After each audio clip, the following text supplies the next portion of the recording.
में legislative assembly सारे states में है, जो 28 स्टेट्स हैं, लेकिन लेजिस्लेटिव काउंसिल है जो विधान परिषद है वो सिर्फ 6 स्टेट्स में है। ठीक है, तो आपकी जो यूटीज़ हैं उनमें तो यानी कि जो यूनियन टेरिटरीज़ हैं, केंद्रीय शासित प्रदेश हैं, उनमें भी लेजिस्लेटिव काउंसिल नहीं है। सिर्फ आपके जो कुछ 2-3 यूटीज़ हैं उनमें ही सिर्फ लेजिस्लेटिव असेंबली है, विधानसभा है। जैसे कि जम्मू एंड कश्मीर में अभी रिसेंटली आई है और उससे पहले दिल्ली एंड पुडुचेरी। तो इसमें क्या है, आपकी विधानसभाएं हैं 3 यूटीज़ में। अब हम बात करते हैं स्टेट्स की। तो स्टेट्स में all states we have legislative assemblies, but only 6 states we have legislative councils. ठीक है, तो कौन कौन से ऐसे स्टेट्स हैं जिनमें विधान परिषद है? तो बिहार, उत्तर प्रदेश, महाराष्ट्र, आंध्र प्रदेश, तेलंगाना, कर्नाटक। तो 6 स्टेट्स में लेजिस्लेटिव काउंसिल्स हैं। ठीक है, तो ये आपका CGL में क्वेश्चन आया हुआ है, इसीलिए ये नोन होना ही चाहिए। ठीक है, कोई क्वेश्चन है आप लोगों का? ओके, ठीक है, तो हमने कल पार्ट 8 तक कंप्लीट किया था। आज हम पढ़ने वाले हैं पार्ट 9, उसका सब्जेक्ट मैटर और उसके आर्टिकल्स। ठीक है, आपके एग्जाम्स के लिए बहुत ज़्यादा क्रूशियल्स हैं ये। तो पार्ट 9 में क्या है आपका? पंचायतें हैं। पार्ट 9 में पंचायत हैं। आर्टिकल कौन सा कवर्ड है? 243 to 243O। ठीक है, ध्यान रखिएगा। फिर हमारा आता है पार्ट 9A। ध्यान से समझें यहाँ पे, ये हमारा 74th अमेंडमेंट एक्ट, मतलब 74वें संविधान संशोधन से जो 1992 में हुआ था उसके थ्रू इसको ऐड किया गया है, इसीलिए यहाँ पे A है या B है। ठीक है, ये क्या है? म्यूनिसिपैलिटीज़, नगर पालिकाएँ हैं। तो म्यूनिसिपैलिटीज़ हमारी किस में है? Part 9A।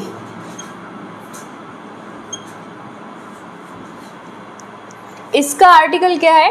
243P से लेकर 243ZG तक है। ठीक है, फिर हमारा आता है 9B। ये भी अमेंडमेंट के थ्रू आया है, क्योंकि यहाँ पे B दिख रहा है ना आपको। तो ये अमेंडमेंट के थ्रू आया है। कौन से अमेंडमेंट के थ्रू आया है? 97th amendment act of 2011। ये रिसेंट है काफ़ी। 2011 में जो 97th संशोधन हुआ था उसके तहत आया है आपका क्या? कोऑपरेटिव सोसाइटीज़, जिसे हम कहते हैं सहकारी समितियाँ।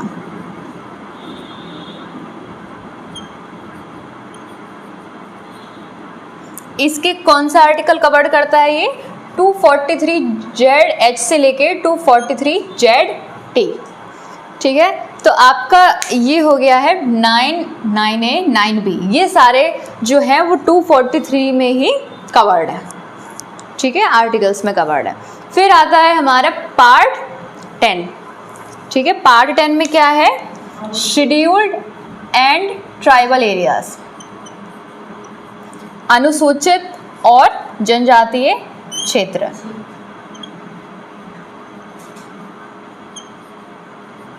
ये हमारा पार्ट 10 में आता है। कौन सा आर्टिकल कवर्ड है? 244 to 244A। ठीक है, फिर हम अगला करने वाले हैं। ठीक है, तो पार्ट 11 में क्या है? पार्ट 10 हो गया हम लोगों का। पार्ट 11 में क्या है? Relation between union and states, संघ और राज्यों के बीच में संबंध। तो वो 2 टाइप्स के हैं, तो उसमें 2 चैप्टर्स हैं। फर्स्ट चैप्टर क्या बोलता है? लेजिस्लेटिव रिलेशंस, इट मीन विधायी संबंध। सेकेंड चैप्टर है आपका, वो कहता है एडमिनिस्ट्रेटिव रिलेशंस, जिसे बोलते हैं प्रशासनिक संबंध। यहाँ पे कंप्लीट होता है आपका पार्ट 11। ये कौन से आर्टिकल के अंतर्गत आता है? 245 से लेके 263। ठीक है, फिर हमारा आता है आगे, हम इसके जस्ट 12 पे 13 नहीं पढ़ रहे हैं, इम्पॉर्टेंट है नहीं इतने। तो अब आता है 14A, ठीक है। 14A में क्या है? ट्रिब्यूनल्स है, अधिकरण है। तो ये याद रखना है, ये आपका जो है वो 42nd अमेंडमेंट एक्ट ऑफ 1976, ठीक है। 42वें संविधान संशोधन जो हुआ था 1976 में, उससे इसको ऐड किया गया है संविधान में। ध्यान कीजिएगा, पार्ट 4A जो आपका कहता है मौलिक कर्तव्य, फंडामेंटल ड्यूटीज़, उसको भी सेम अमेंडमेंट से जोड़ा गया है संविधान में, ठीक है। तो पार्ट 4A क्या है आपका?